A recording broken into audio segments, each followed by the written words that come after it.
Good evening. Good evening, Lee. If you had told me 6 months ago that I'd be here tonight, I would have said you're crazy.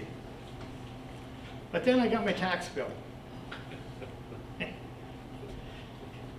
I went through a little bit of insanity, and then I got back, and I am pissed.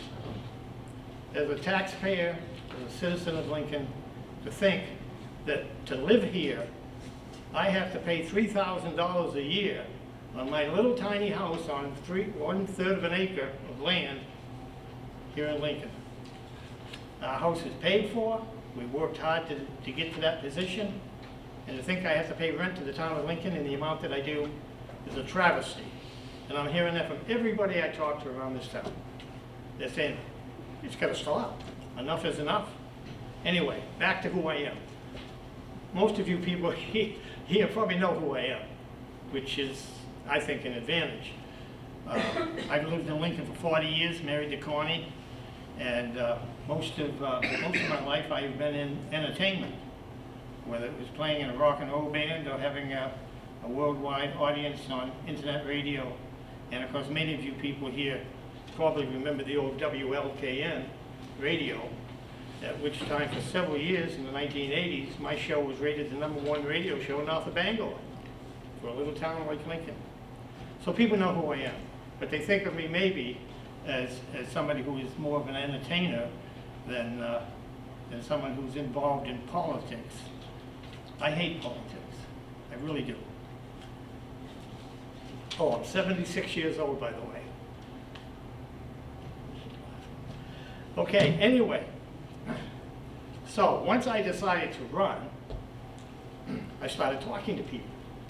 And people would start coming up to me. Now, I have a Facebook page, if anybody here is on Facebook, or other social media. Every position I've taken since I announced is on my Facebook page. And I get a lot of responses from people saying, hey, we're behind you, Lee. Our whole family's behind you. Hey, we got to do something. Gee, thanks for standing up and doing something. Thanks for running. I think we are going to have a landslide victory in November if the people are telling me what, not just what I want to hear, but what they're feeling. If they're going to get out and actually vote, which is important, we can change the town council.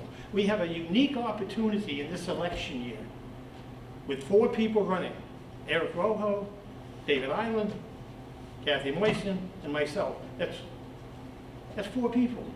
Sheldon Hannington is already on the town council. We can control the town council with fiscal conservatives who is going to look at the budget, look at the spending, find out what's going on at the town office, and make some changes. We can do that if we can get everybody out to vote. And it's a key. One of the things that I've been doing over the last 2 or 3 months, actually, is working up a plan that will reduce property taxes for the town of Lincoln. I have a 5-point plan right here. It's going to be released this week. I'm not releasing it tonight, but I've got it. It's just about all done, ready for me to fine-tune it, okay? But Lincoln's residents are facing rising property tax pressure while the town works to maintain essential services, okay? My plan, it's a 5-point plan, proposes a practical, balanced approach to reduce or stabilize the property tax burden for the taxpayers over the next 3 to 5 years through local efficiency, growth, and state partnership. This plan of mine doesn't depend on cutting any essential services or taking any unrealistic measures. It combines immediate relief with long-term sustainability, helping Lincoln to remain affordable.